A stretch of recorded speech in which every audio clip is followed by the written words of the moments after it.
Let's be real. Getting healthy can feel so overwhelming, right? It's not that you're lazy, but some days life just feels heavy. I get it. But here's the thing, getting healthy doesn't have to be so hard.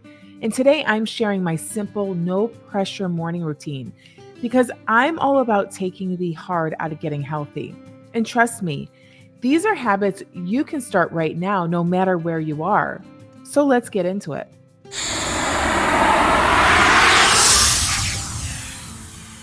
Welcome back to my channel. I'm Dr. Renee, a double board certified doc who has had the pleasure of working with women both in person and in the online space for over 20 years.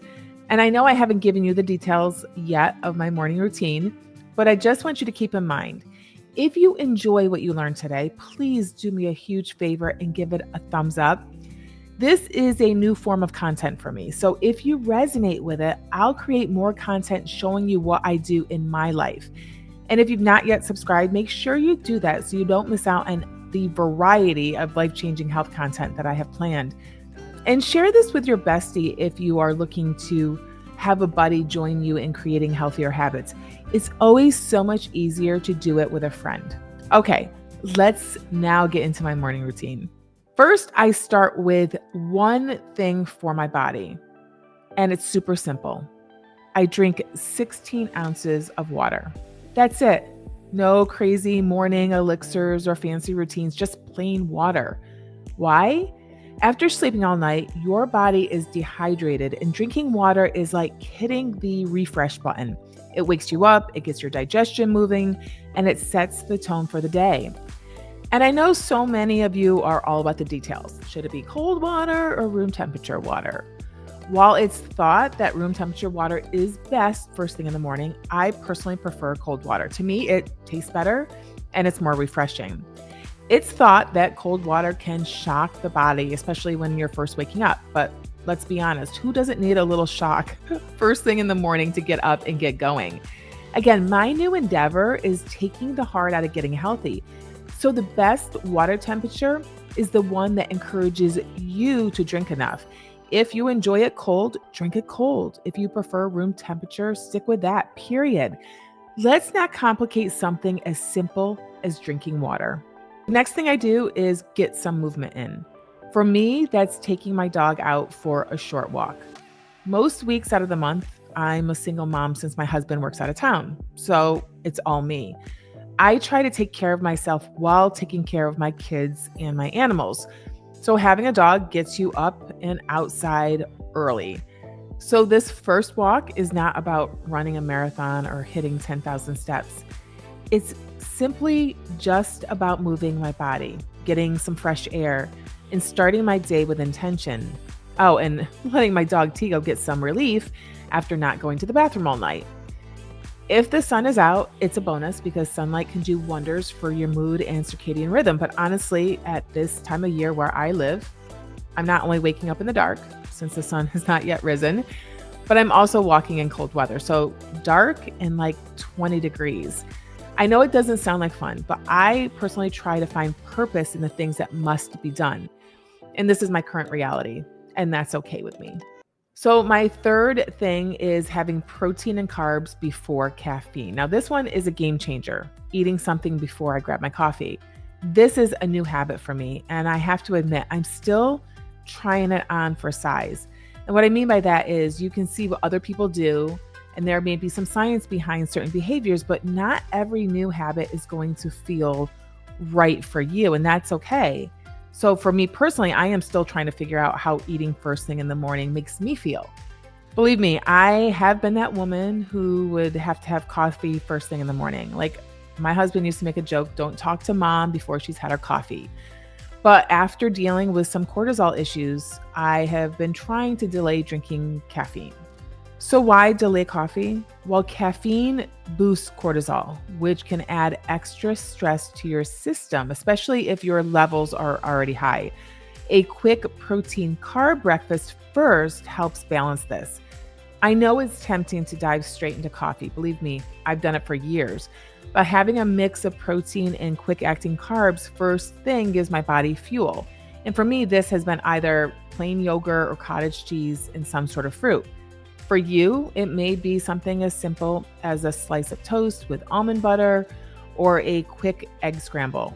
So for me personally, eating something helps stabilize my blood sugar and gives me a little something prior to my workout so I feel energized. Now that I feel fueled, it's time to focus on my mind. The next thing I do is something for my mind. This is my time to listen to a podcast, dive into maybe an audiobook, or even just read a few pages of something inspiring. It's not about cramming in productivity. It's about filling my mind with something positive to set the tone for the day. Studies show that exposure to positive stimuli, especially early in the day, can influence your mindset for hours. It's called positive priming. Your brain becomes more likely to notice opportunities, engage with others, and handle stress constructively. Starting your day with uplifting or inspiring content can increase emotional resilience by helping you shift your focus away from stressors and towards solutions or goals. And research from the University of Sussex found that reading for just 6 minutes a day can reduce stress levels by up to 68%. Also, listening to relaxing podcasts or audiobooks can lower cortisol levels and heart rate, providing a calming effect. And consuming thoughtful or educational content activates the part of the brain called the prefrontal cortex, which improves decision-making and focus throughout your entire day. This is why easing into the day with a book or a podcast is not only enjoyable, but also highly productive for mental clarity. And this is something that I encourage all of my clients to try. And right now, I'm loving a book about neuro-linguistic programming, or NLP. I am fascinated with how the mind works. And this might also be the time I have my coffee. There's nothing better than easing into the day with a good book and a hot cup of coffee. And of course, there is some science to support this habit as well. So when I pair reading with an enjoyable ritual like drinking coffee, which I love, engaging my mind can become a consistent habit. So this positive reinforcement creates a cycle of healthy behavior that I am likely to repeat since my brain finds it enjoyable. Now, my morning routine isn't about overhauling your life. It's about simple, small changes that make a big difference. So once my kiddos are out the door to school, I head to the gym for a workout. Now, my twins are 17, so they drive themselves to school. And I love that I get an hour back in my day to do something for myself since they now drive.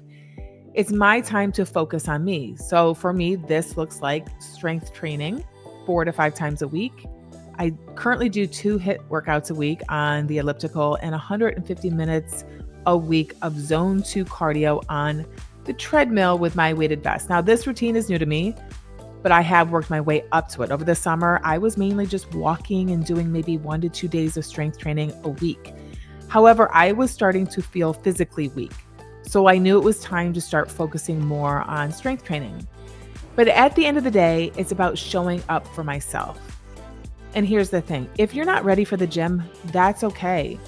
Start with what feels manageable for you, even if it's just 5 minutes of stretching at home or maybe a 10-minute walk outside. The key is consistency, not perfection.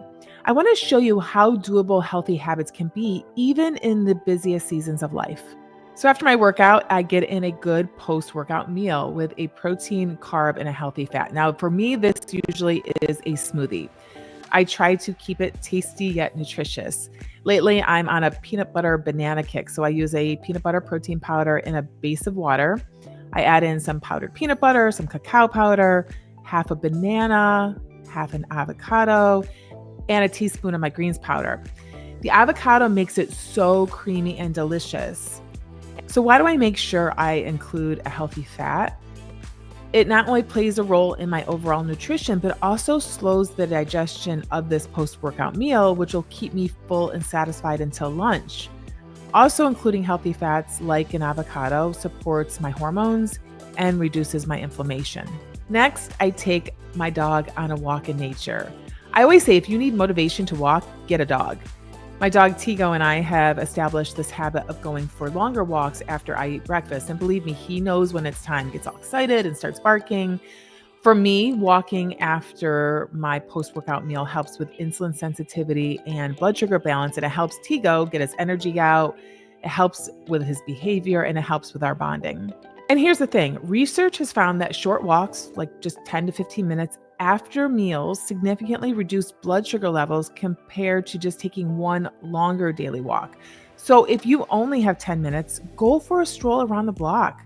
Post-meal walks are especially effective in regulating your blood sugar after having those carb-heavy meals. Also, walking stimulates peristalsis, which is the movement of food through your gut, which can in turn improve digestion and reduce bloating and even discomfort that you might feel after meals. And I'm even out there in rain and snow because exposure to nature lowers cortisol, which is our stress hormone, and promotes a state of relaxation. A 2019 study found that spending just 20 minutes in nature significantly reduced stress hormone levels. And walking in nature enhances the release of serotonin, which is our happy chemical, and endorphins, both of which improve your mood and reduce symptoms of anxiety and depression. And if you're one of those people who ruminate about things, in other words, you have repetitive negative thoughts, consider getting outside in nature for your walks. Since a 2015 study showed that people who spend time in nature experienced a decrease in rumination and improved mental focus and clarity. So I hope this routine shows you that getting healthy doesn't have to feel overwhelming. It's all about starting small, being consistent, and finding what works for you. Remember, we're all about progress over perfection. And let me know in the comments, what's one thing you do for yourself in the morning? And if this video gave you some ideas how you can make your mornings more about what you need, don't forget to give it a thumbs up, hit that subscribe button, and share it with a friend who's ready to make getting healthy feel easy. Let's take the hard out of healthy together. And with that, we'll see you right back here next week. Ciao.